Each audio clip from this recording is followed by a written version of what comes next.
Binge audio, Stéphane. Binge audio. Je sais pas pourquoi j'ai dit Stéphane. Je connais pas de Stéphane. Hein.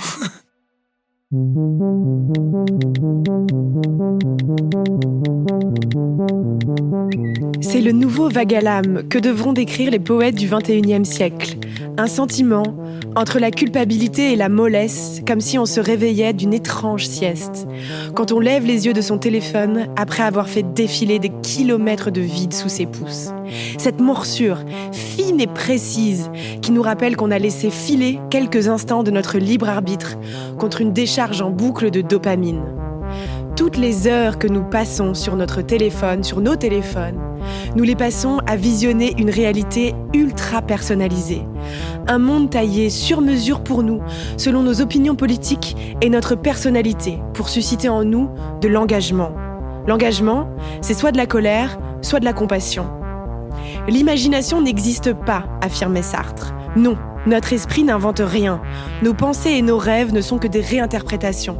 Des réinterprétations de tout ce que nous lui soumettons, tout ce que nous voyons, entendons, lisons. Interrogez les jeunes enfants, ils sont très nombreux à rêver en dessin animé. Et nous ? Est-ce qu'on pense en Reels, en tweets, en photos Insta ? Est-ce qu'à force de naviguer dans un univers binaire qui suscite en nous soit de la compassion, soit de la colère, on n'est plus capable de voir le reste du monde autrement ?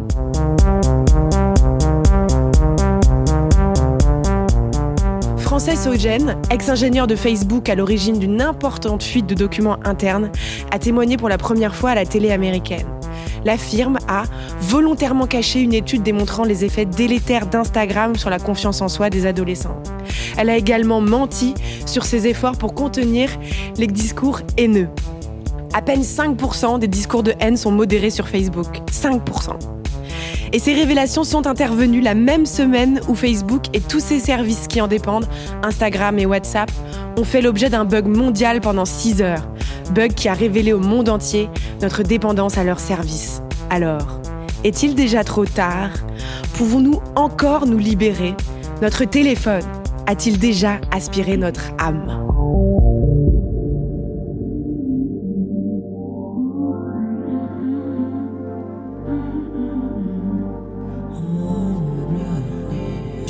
Non mais laissez-moi parler, c'est vraiment insupportable. On peut plus rien dire. Vraiment, c'est n'importe quoi. On peut plus rien dire. Et la prochaine fois, ça sera quoi ? On peut plus rien dire. Qu'est-ce que c'est que ça ?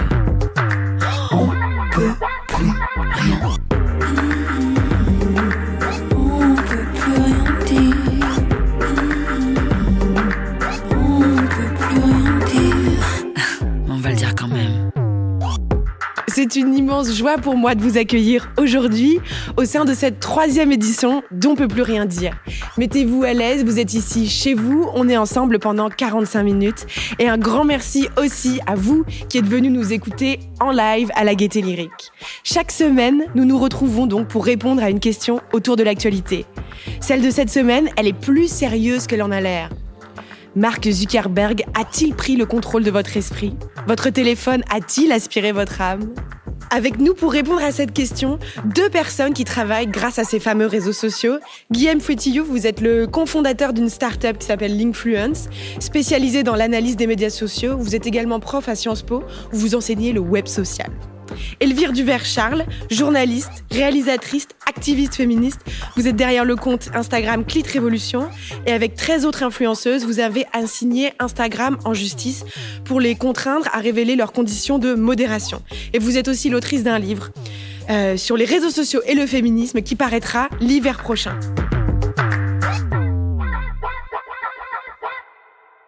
Elvire Duvert-Charles, vous avez, si je ne me trompe pas, 122 000 followers sur Instagram. Enfin, sur votre compte Instagram professionnel qui est Clit Révolution. Quel rapport vous entretenez avec Insta ? Un rapport d'amour et de haine, je pense qu'on peut le dire comme ça. C'est-à-dire que Instagram, ça a été un un outil assez fantastique, notamment pour la révolution sexuelle qu'on est en train de vivre en ce moment. Et donc, ça a été un outil militant très précieux. Moi, avant de militer sur Instagram, j'étais activiste féminine, donc j'ai un peu testé différents types d'activisme. Mais c'est vrai que Instagram, ça reste un outil qui permet une communication hyper directe entre des personnes qui potentiellement vont aller s'engager derrière et nous. Et c'est vrai que dans un premier temps, on avait vraiment cette grande histoire d'amour avec Instagram et avec aussi les autres Instagrammeuses qui menaient un travail assez complémentaire du nôtre. Et aujourd'hui, est-ce que c'est toujours le même amour ? Non, aujourd'hui, on est plus dans... C'est compliqué. Aujourd'hui, c'est plus compliqué parce que... on est en train de prendre conscience progressivement qu'en fait, on est complètement dépendante d'Instagram, non pas dans un terme d'addiction, même s'il y a une forme d'addiction, mais plus nos luttes dépendent de ça et tiennent à un fil, puisqu'en fait, on vit de plus en plus la censure. Que ça soit les comptes féministes, comme les comptes LGBT, comme les comptes décoloniaux. Et en fait, il y a vraiment cette vague de censure qui était un peu là depuis le début, sauf qu'en fait, au départ, elle était beaucoup plus simple à comprendre, puisqu'en fait, il y avait des posts qui étaient supprimés ou des comptes qui étaient supprimés.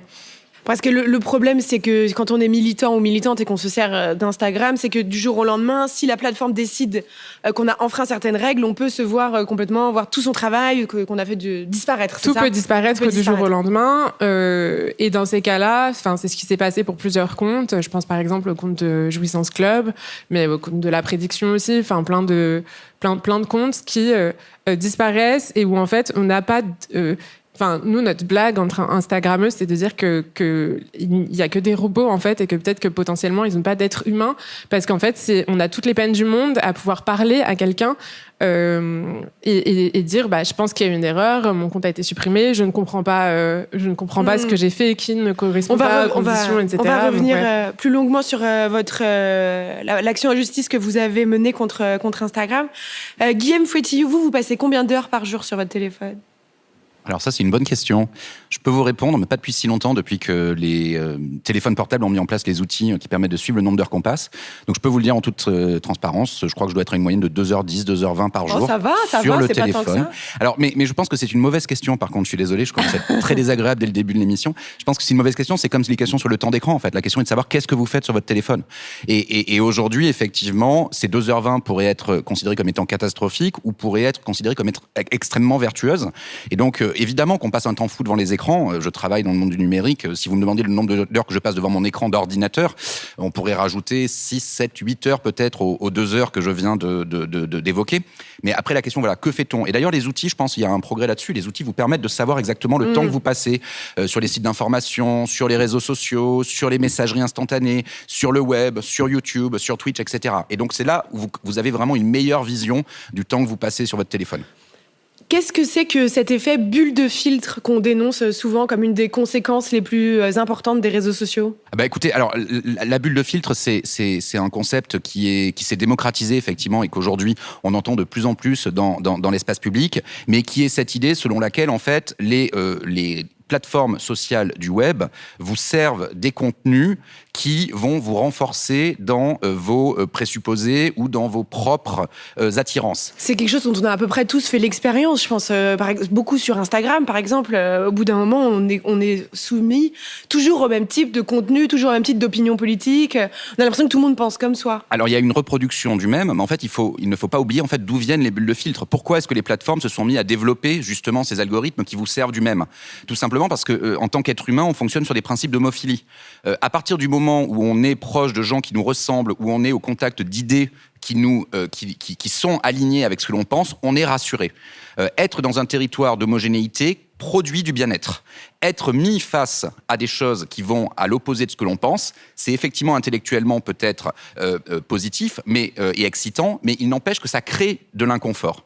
Et donc ça, c'est tout simplement la nature humaine qui est faite comme ça. C'est la différence entre ce que vous voudriez faire ou ce que vous voudriez être et ce que vous êtes réellement. C'est la différence entre le soir, vous vous dites je veux voir un film, ça fait des années que je veux voir cette Palme d'Or magnifique de 1967 que je n'ai jamais vue, et vous terminez devant Netflix à regarder regardez, une horreur, et le lendemain matin, vous vous dites, en fait, raté. Voilà. Et bien, en fait, on va vers les choses qui nous contentent, on va vers les choses qui nous ressemblent, on va vers les choses qui ne nous font pas bouger, finalement, naturellement.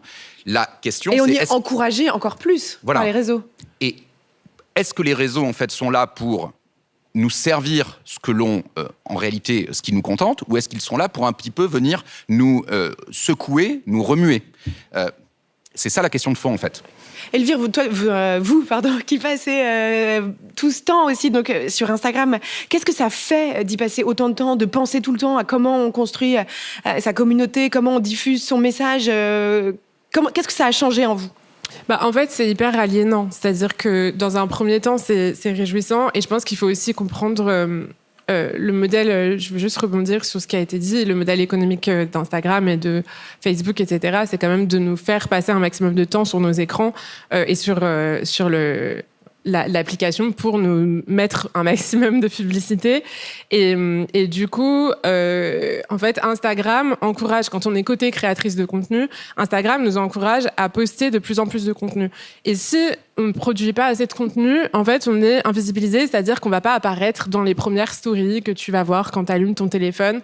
Faut poster tous les jours, toutes les non, mais heures. c'est hallucinant. En fait, moi, j'ai perdu le fil. Donc, en fait, ça y est, moi, j'ai renoncé à cette visibilité-là parce qu'en fait, je me rendais compte que pour suivre le rythme, je faisais plus que je faisais d'habitude, c'est-à-dire que c'est pas mon métier d'être sur Instagram et du coup je pouvais plus produire des documentaires, aller faire des enquêtes, aller en manif, organiser des actions, etc. Et en fait ça parasite progressivement parce que forcément il y a aussi cette histoire de dopamine où du coup on s'est habitué à être beaucoup vu, beaucoup partagé, etc. Et donc c'est compliqué en fait de renoncer à ça pour faire des choses plus intelligentes. Et moi ça m'a mis un certain temps avant de prendre conscience du fait qu'en fait j'avais été paralysée parce que il y a une activité chronophage comme ça qui est de jour en jour et donc tu te dis mais là c'est bon, j'ai juste à poster ça, je vais poster telle question et tel machin, mais en fait entre temps t'as une centaine de personnes qui t'ont écrit, à qui il faut répondre et du coup en fait c'est un gouffre de temps et d'énergie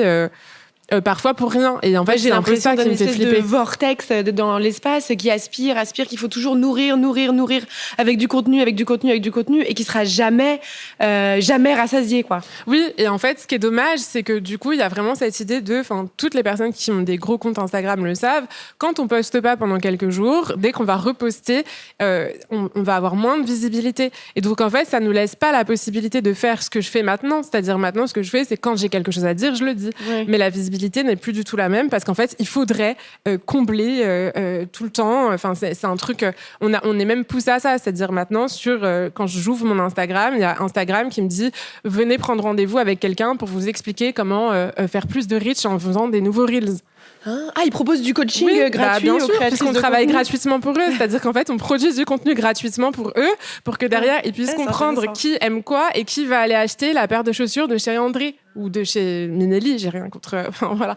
Mais il y a vraiment cette idée-là de pouvoir cibler et comprendre un maximum les personnalités. Et donc, nous, on leur sert juste pour... aider à comprendre si elle préfère des chaussures rouges ou des chaussures noires dans son feed. Voilà, on a commencé direct assez combatif contre les réseaux sociaux. Je me sens quand même obligée de poser cette question. Est-ce que aujourd'hui, par exemple, le féminisme serait aussi puissant s'il n'y avait pas eu Instagram ? Je ne saurais pas complètement répondre à cette question parce que dans les années 70, il y a eu des choses incroyables qui se sont passées et on n'avait pas Instagram. Ce qui est sûr, c'est que les réseaux sociaux nous ont permis, d'avoir MeToo, qui a eu quand même qui a participé à une prise de conscience collective de ce que sont les violences sexuelles et à une meilleure définition aussi de ce qu'elles sont. Et ça a permis clairement une mobilisation. Je pense que c'est pas anodin que aujourd'hui on ait des marches qui soient plus grandes en fait que. Enfin, ça faisait 40 ans qu'on n'avait pas eu des marches aussi grandes féministes dans la rue. Et surtout, ça nous permet de nous trouver entre nous, c'est-à-dire de trouver que les activistes se trouvent entre elles, s'organisent. Y a vraiment c'est un outil d'organisation qui est très précieux. Là où, à l'époque, même il n'y a pas si longtemps, moi je me souviens, chez Femen en 2012, tout s'organisait. On avait juste une boucle mail sur Gmail et après c'était les réunions. Il y avait des réunions tous les mercredis et tous les mercredis on décidait de qu'est-ce qu'on allait faire, quelle était la veille informatique qu'on faisait, etc. Donc je pense qu'en ça a permis aussi à s'organiser. certaines d'être moins isolées, Ouais. parce que là, on est à Paris, mais en fait, dès que tu es en dehors de Paris, ça peut être plus compliqué. Et ça a permis aussi de faire circuler les informations. Donc, je peux pas non plus dire que ça n'a pas, Ça n'a pas aidé. joué dans Guillaume Fotillou, c'est votre métier du coup d'analyser ce qui se passe sur Internet. C'est un vaste métier. Du coup, qu'est-ce que vous en pensez, vous ? Est-ce que des mouvements politiques comme le féminisme, mais pas forcément celui-là, ou aussi les prises de conscience écologiques, elles auraient pu émerger sans les réseaux ? Alors, c'est une question extrêmement importante parce que ça permet de revenir un petit peu sur la nature du numérique et la nature des réseaux sociaux. Ils ne sont ni bons ni mauvais par essence. Ce sont des outils d'amplification. Ce sont des outils d'amplification qui donnent un pouvoir qui est unique dans l'histoire de l'humanité à l'ensemble des citoyens.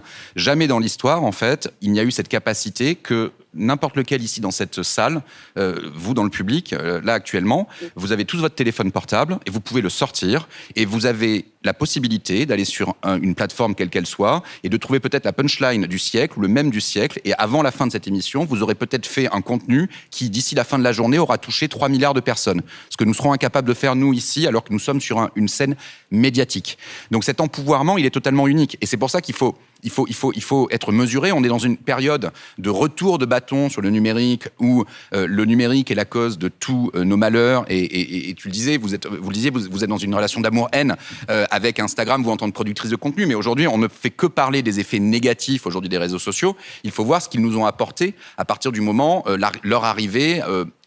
Milieu des années 2000, explosion de ces plateformes-là qui ont permis une démocratisation. Il ne faut pas oublier que le web, qui est inventé en 91, jusqu'en 2000 à peu près, c'est uniquement un lieu sur lequel vous avez une élite intellectuelle, éduquée, technologue, qui peut l'utiliser. Entre 2000 et 2005, vous avez les blogs, c'est un début de démocratisation, mais quand même pour écrire un blog, il fallait quand même avoir la capacité à se mettre en avant, à se mettre sur un piédestal, à dire les journalistes étaient très bons là-dessus, les communicants étaient très bons, les politiques, mais c'était pas tout le monde.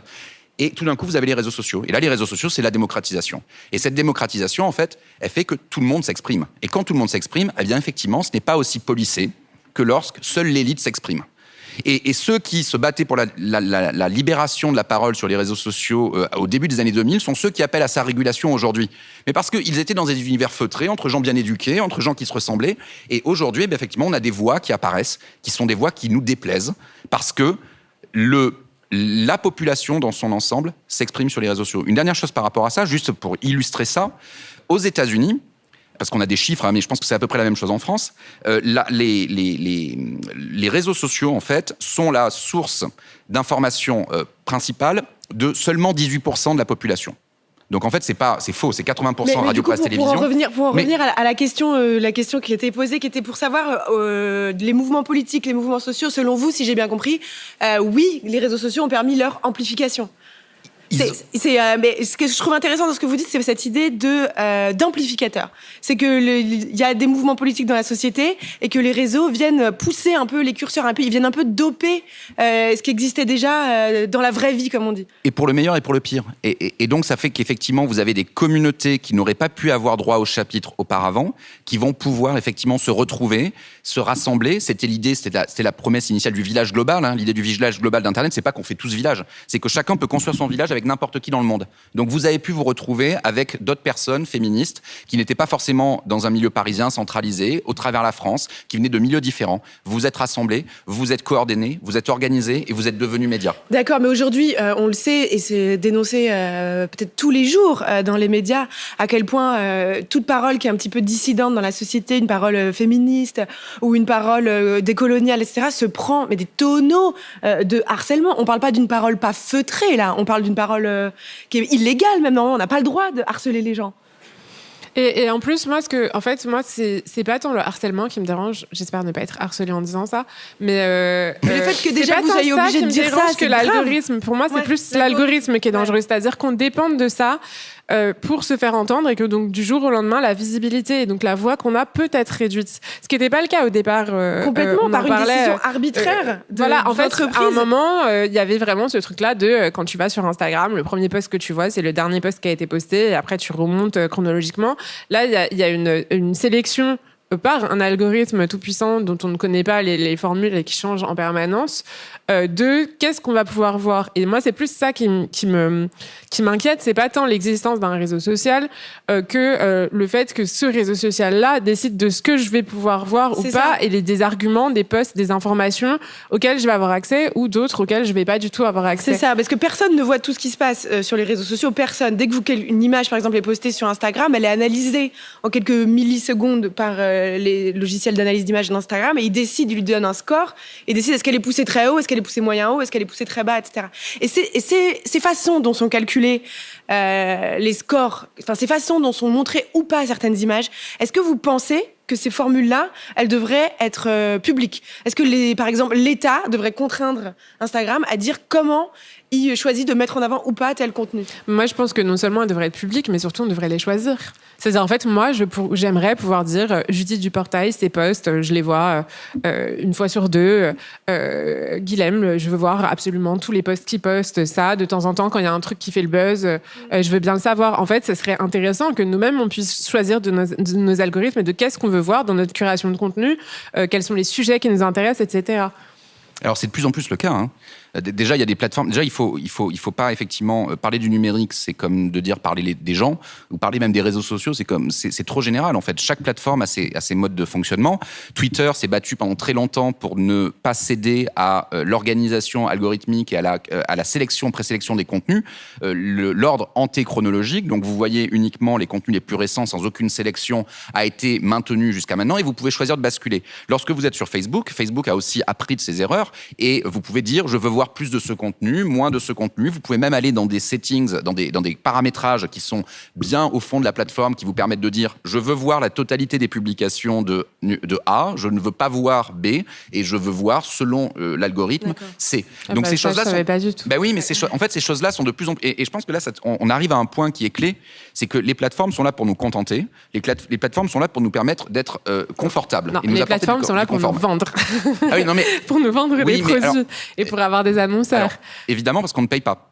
Et donc, si on ne paye pas, c'est qu'on est le produit. Mais en même temps, quand il y a une erreur qui est faite souvent quand on dit Mark Zuckerberg a préféré le profit à la santé mentale de ses utilisateurs. C'est ce qu'a dit Frances, la lanceuse d'alerte, l'ancienne ingénieure de Facebook. C'est elle qui a dit ça. Oui, parce que c'est pas n'importe qui, quoi. Parce que des études de Facebook internes ont montré qu'effectivement, les personnes, les jeunes femmes sur Instagram qui avaient des problèmes, on va dire psychologiques, ou qui se sentaient encore plus déprimées en voyant des images sur Instagram par rapport au rapport à leur corps, etc. Et donc ça a augmenté les risques de dépression et les risques de suicide, ce qui est effectivement quelque chose de factuel dans l'utilisation de ces plateformes. Mais ce qu'il ne faut pas oublier, c'est que si Mark Zuckerberg, vous tous ici, vous avez la possibilité, nous avons tous la possibilité de faire disparaître Facebook en 20 secondes. C'est le temps qu'il vous faut pour vous désabonner. Si 3,5 milliards de personnes font ça dans la seconde, eh bien, Facebook disparaît du jour au lendemain. Je suis contrainte de vous interrompre. Hélas, on est rattrapé par le temps. On se retrouve dans une petite dizaine de secondes. Juste le temps d'écouter ça. On peut plus rien dire. Alors, avant de continuer à échanger, merci beaucoup en tout cas pour cette passionnante conversation. J'aimerais qu'on écoute ensemble David Colomb, qui lui est un historien de la propagande et qui a récemment publié un livre qui s'appelle Les maîtres de la manipulation et qui s'est demandé comment est-ce que les réseaux sociaux font justement acte de propagande selon lui. On l'écoute.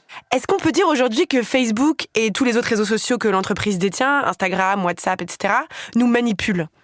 On peut même dire plus que cela, Facebook est une arme de manipulation massive et Mark Zuckerberg est de très loin l'empereur de la manipulation des masses. En 2 mots, Facebook concentre plus d'1 siècle d'acquis en matière de persuasion et de manipulation de masse, dispose de données considérables exploitées à des fins d'analyse prédictive et de micro-ciblage, et surtout bénéficie de la chose la plus précieuse au monde, le temps de cerveau disponible de milliards d'utilisateurs qui se connectent tous les jours en moyenne 50 minutes. Est-ce qu'on peut dire que ce sont aujourd'hui des outils de propagande ? Propagande lorsqu'ils servent les intérêts de propagandistes. S'agissant des outils de Facebook, ils ont une finalité publicitaire dans un premier temps, mais les commanditaires d'opérations de publicité sur Facebook peuvent avoir une intention propagandiste, qu'il s'agisse de défendre les intérêts d'une industrie ou qu'il s'agisse de promouvoir un candidat, qu'il s'agisse enfin éventuellement de semer le chaos dans quelque société que ce soit. Comment est-ce qu'on pourrait essayer de comprendre ou d'approcher l'impact qu'ont ces réseaux sur notre subjectivité à nous ? En fait, pour comprendre l'impact de ces réseaux, il faut avoir à l'esprit qu'ils conjuguent 3 grandes approches de la persuasion de masse. La première est l'approche par l'exposition, c'est-à-dire la possibilité d'exposer les utilisateurs à un message répété, soigneusement choisi et puis placé au bon moment de la journée. La deuxième approche est une approche psychologique qui consiste à déterminer les caractéristiques psychologiques des individus à partir des données disponibles et des outils extrêmement sophistiqués que Facebook a mis en place.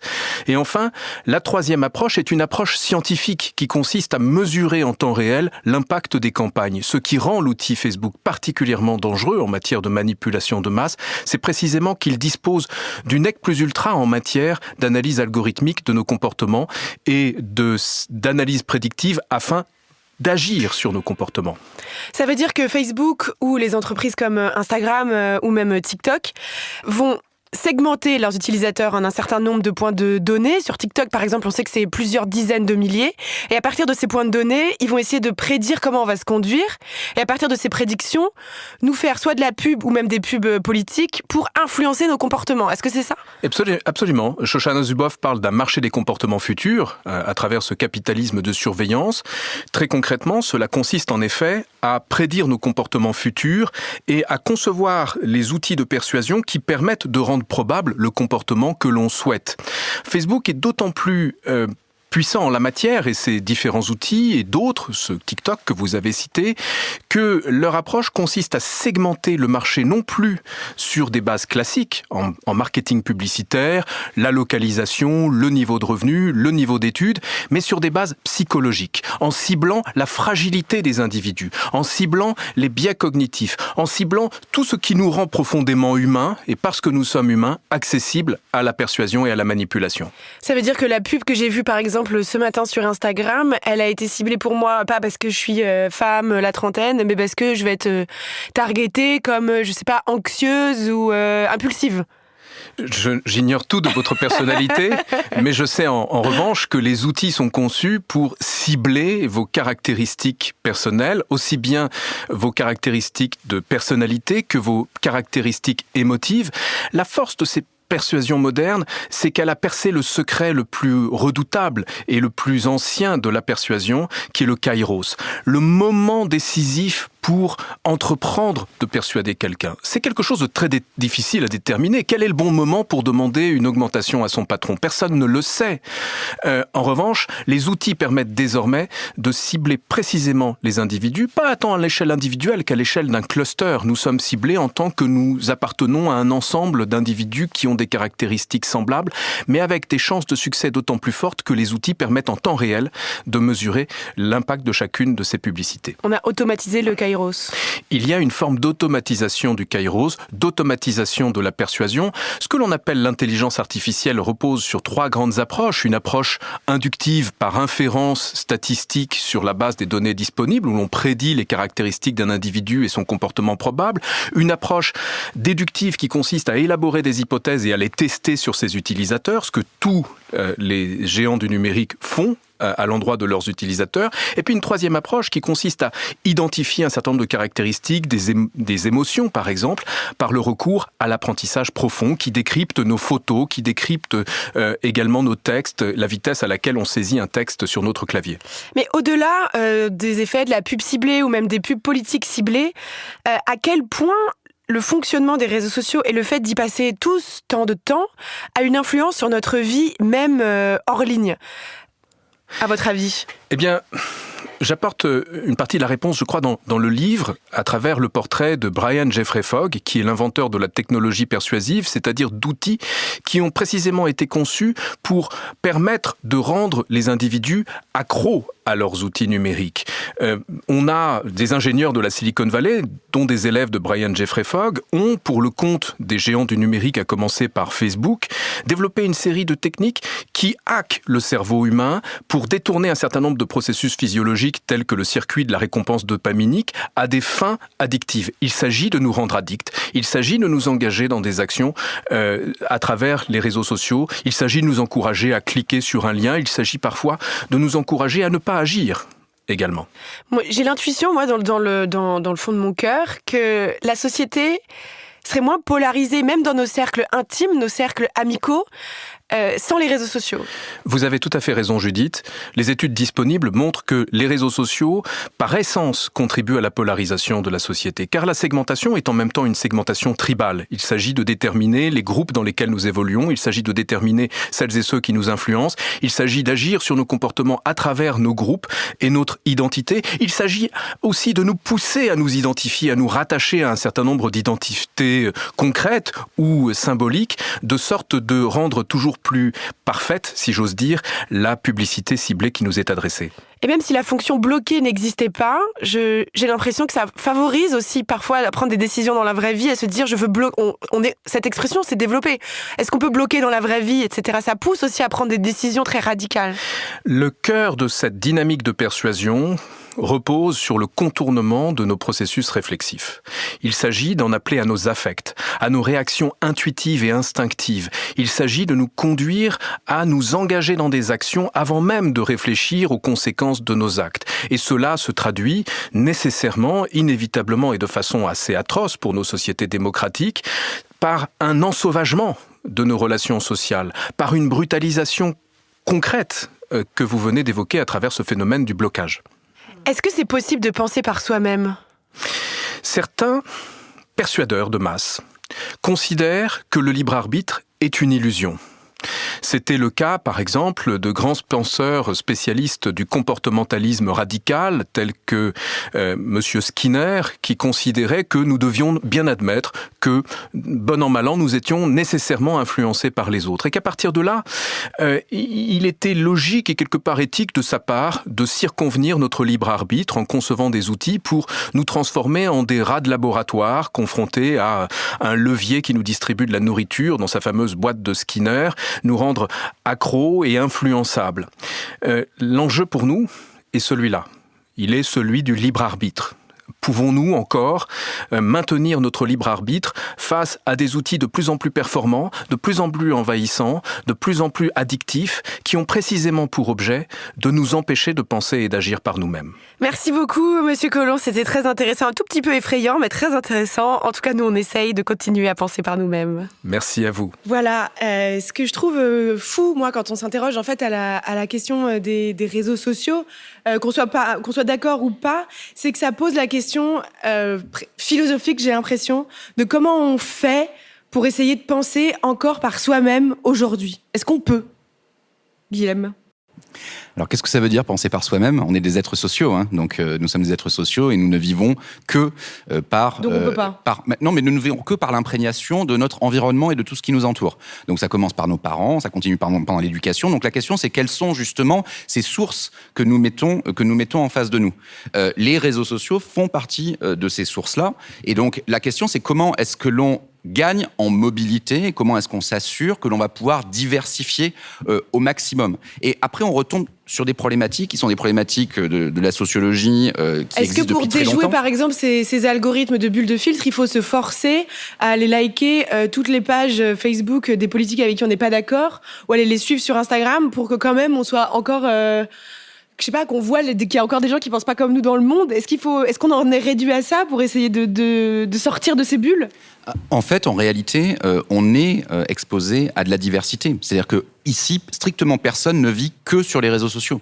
Et donc, vous êtes toujours... vos sources primaires d'information restent, en grande majorité, contrairement à ce qu'on dit, restent la radio, la presse, la télévision, sur laquelle il y a effectivement des intermédiaires qui sont là pour faire un travail de filtre, qui sont les premiers algorithmes, les journalistes, et qui sont là pour essayer de donner une vision, effectivement, la plus diverse du monde. Même si les médias peuvent avoir tendance, effectivement... Oui, mais on a toujours tendance à dire dire aux gens, justement, essayez d'avoir plusieurs sources d'informations, suivez plusieurs journalistes, etc. Donc, démultiplier les sources. Et on n'a jamais été aussi mobile, en fait, en réalité, en tant que citoyen. C'est-à-dire que ce qui est toujours un petit peu paradoxal dans ce que l'on vient d'entendre comme type d'argumentaire, c'est que quand on entend ça, on a l'impression que l'humanité entière peut être entièrement dirigée par Facebook. Alors, une première chose est par les algorithmes. Moi, je suis ingénieur, j'ai créé une entreprise qui développe sur ces choses-là. Je peux vous assurer que c'est pas très compliqué, mais une fois qu'on enlève le côté magique de l'intelligence artificielle, en fait, ces algorithmes sont extrêmement bêtes. Et donc, tout ce que l'on nous promet de manipulation des masses, nous en sommes à des années-lumière. Non, on n'est pas capable de savoir si vous êtes anxieux au moment où vous parlez ou si vous êtes triste.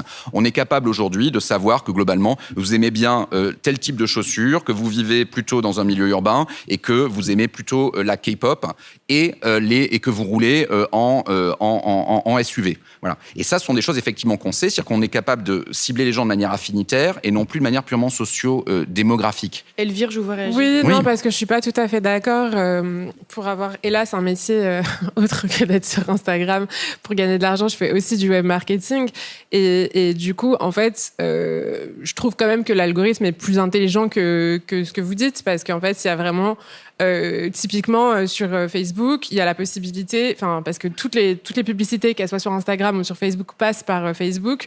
Il y a la possibilité notamment de dire, tiens, je vais faire pour le podcast Binge Audio, je vais faire 3 pubs différentes, une en rose, une où je vais dire un slogan négatif, une où je vais passer plus par un truc positif, et on ne sait pas exactement comment, mais Facebook calcule de lui-même quelle est la pub qui fonctionne le mieux sur quel type de personnes. Donc, il y a quand même clairement une manipulation en fonction de est-ce que tu es impulsif, pas, est-ce que tu suis plutôt tel type de compte. Je ne sais pas comment c'est calculé, mais en tout cas, le fait est que ils vont pas montrer les mêmes pubs. Je peux, moi, en tant qu'annonceuse, montrer différentes pubs pour un même produit, et Facebook se charge de rendre ces différentes pubs-là les plus efficaces possibles en fonction de si tu es anxieuse, insomniaque, etc.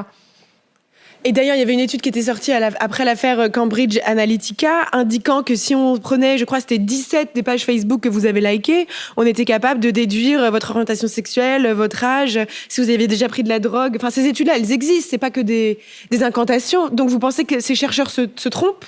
Ah non, pas du tout. Je suis pas du tout en train de dire ça. Je suis en train de dire qu'il faut faire attention en fait sur le pouvoir véritable de ces algorithmes et de ce qu'ils savent de nous. Ce que vous citiez par exemple, c'est du A/B testing.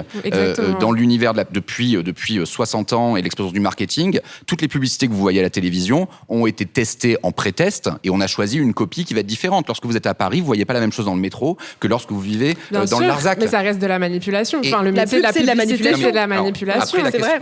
La question, après, il peut y avoir des pubs pour UNICEF et c'est très bien, mais je dis juste que le but même, c'est de manipuler les personnes pour obtenir, en fonction du choix, un achat, un clic, un abonnement. De toute façon, je pense que ça sert à rien de s'épuiser dans le débat. Est-ce que dans la vraie vie, le monde est horrible ? Est-ce qu'il est pire que sur les réseaux sociaux ?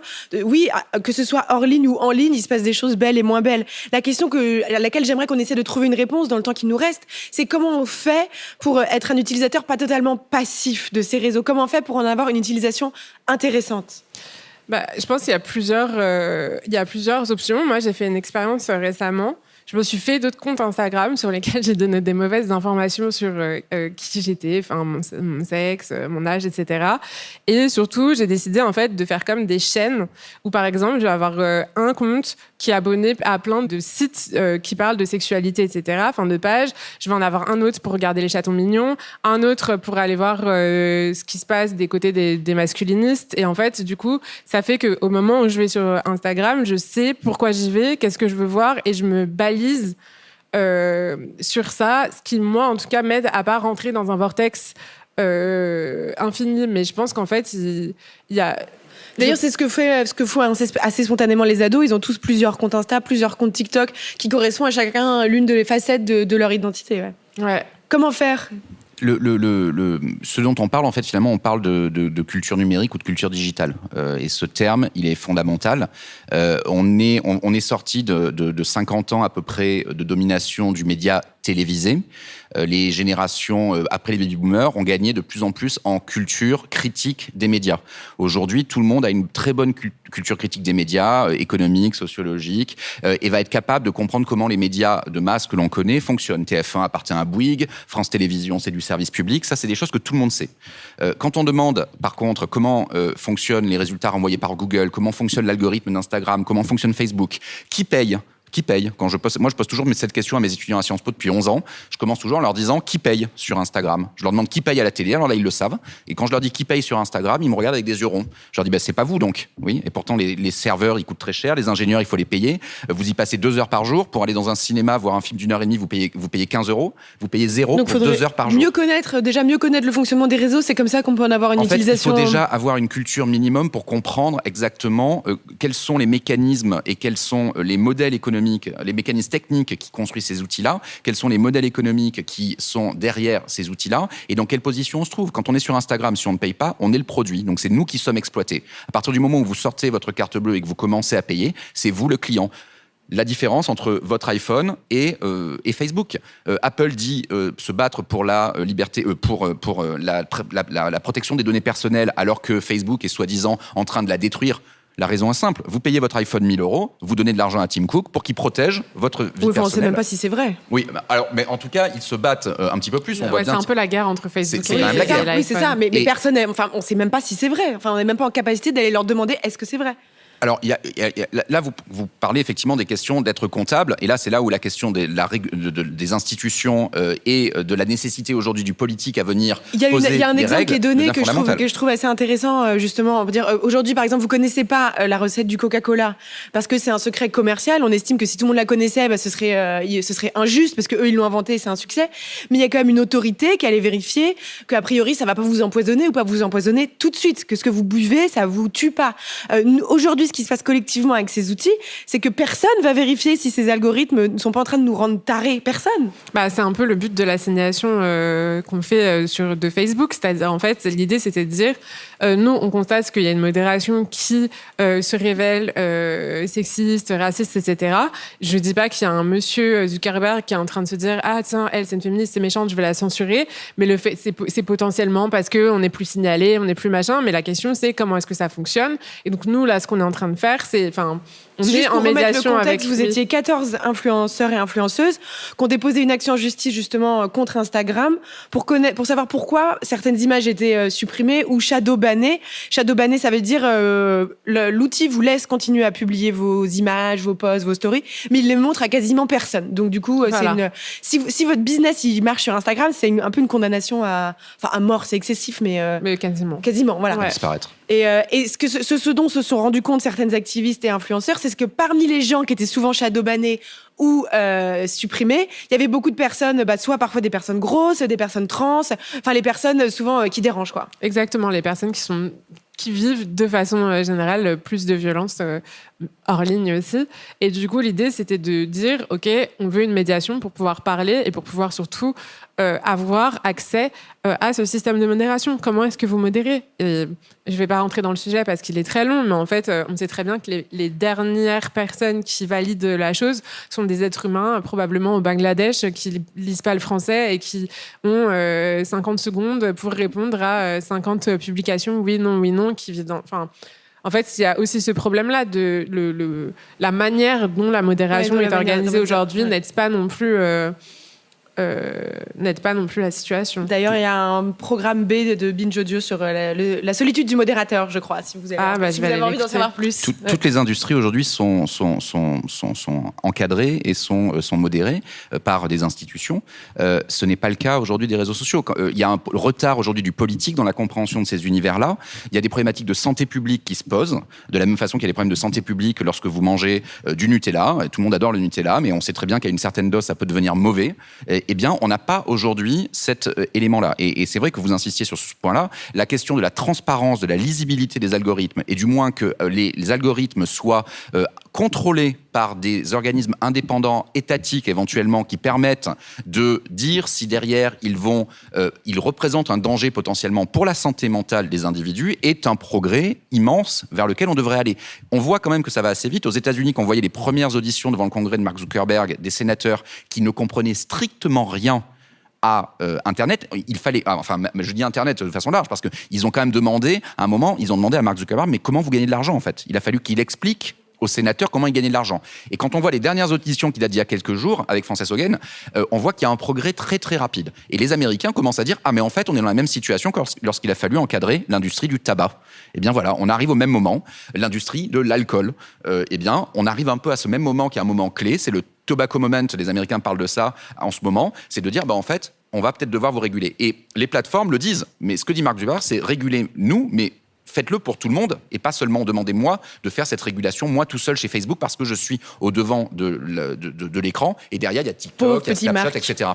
Merci beaucoup. Non, on va pas plaindre Marc. Merci, chers amis. Je suis obligée de mettre fin à cette conversation. C'est passé extrêmement vite. Et pour répondre à notre question de départ qui était « Votre téléphone a-t-il aspiré votre âme ?» Je crois, hélas, d'être obligée de répondre que oui, un petit peu. À la fin de cette conversation, je me dis oui, un petit peu. Pour le pire, mais peut-être, comme on l'a entendu, pour le moins pire. Et peut-être qu'on va réussir dans les années suivantes pour le meilleur. Rassurons-nous, cependant, rien de plus banal. Chaque génération, chaque humain doit chaque jour se battre pour garder le contrôle de son âme. La liberté n'est qu'un combat. Mais bonne nouvelle, car notre âme et notre liberté est extensible à l'infini et il existe un remède efficace et gratuit pour la faire grandir, c'est de débattre, de lire ou encore d'écouter des podcasts. Et voilà, c'est déjà la vraie fin. Merci beaucoup. On aurait pu continuer à parler pendant des heures. Un immense merci, Guilhem Petillou. Un immense merci, Elvire Duvert-Charles. On peut plus rien dire, c'est le nouveau podcast de Binge Audio, tous les vendredis, sur toutes les applis. On a déjà hâte de vous retrouver la semaine prochaine. Et d'ici là, surtout, allez liker les pages Facebook des gens que vous n'aimez pas et gardez votre âme grande ouverte. On peut plus rien dire. Et la prochaine fois, ça sera quoi? On peut plus rien dire.